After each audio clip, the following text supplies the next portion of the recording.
Friends అందరికి నమస్కారం అండి. ఇప్పుడే అందిన వార్త, కాంగ్రెస్ సిట్టింగ్ ఎమ్మెల్యే రాజీనామాకు సిద్ధం. తీవ్ర టెన్షన్లో రేవంత్ రెడ్డి సీఎం అంటూ లేటెస్ట్ అప్డేట్ అయితే రావడం జరిగిందండి.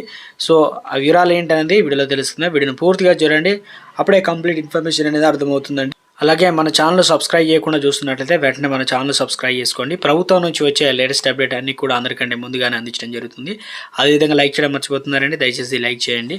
వీడియోని కనుక లైక్ చేసినట్లయితే సమాచారం మరింత మందికి చేరుతుంది. ఇక లేట్ చేయకుండా వీరాలకి అయితే వెళ్ళిపోదామండి మనం. సీఎం రేవంత్ రెడ్డి ఈరోజు అనగా వరంగల్ పర్యటనకు వెళ్ళిన సంగతి కూడా అందరికీ తెలిసిందే. అయితే పర్యటనలో భాగంగా కాంగ్రెస్ బహిరంగ సభకు సీఎం వచ్చారు. ఇక సీఎం సభకు హాజరవుతుండటంతో వరంగల్ జిల్లా కాంగ్రెస్ నాయకులే కాకుండా చుట్టుపక్కల జిల్లాల నాయకులు కూడా ఈ బహిరంగ సభకు వచ్చారు. కానీ నరసంపేట కాంగ్రెస్ ఎమ్మెల్యే దొంతి మాధవరెడ్డి మాత్రం ఈ సభకు కనిపించలేదన్నమాట.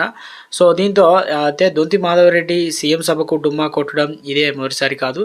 ముచ్చటగా మూడోసారి ఇలా రేవంత్ రెడ్డి సభకు నరసంపేట ఎమ్మెల్యే హాజరు కాలేదు. దొంతి మాధవరెడ్డి ఇంటి సమీపంలోనే ఈ కాంగ్రెస్ బహిరంగ సభ జరుగుతున్నా కూడా సభకు దూరంగా ఉన్నారు ఆయన. ఇక గతంలోనూ 2 సార్లు సీఎం రేవంత్ రెడ్డి వరంగల్కు వచ్చినా ఆయన కలవనని మాధవరెడ్డి తాజాగా పిసిసి చీఫ్ మహేష్ కుమార్ గౌడ్ను వచ్చినా కూడా ఆయన వద్దకు వెళ్ళలేదు.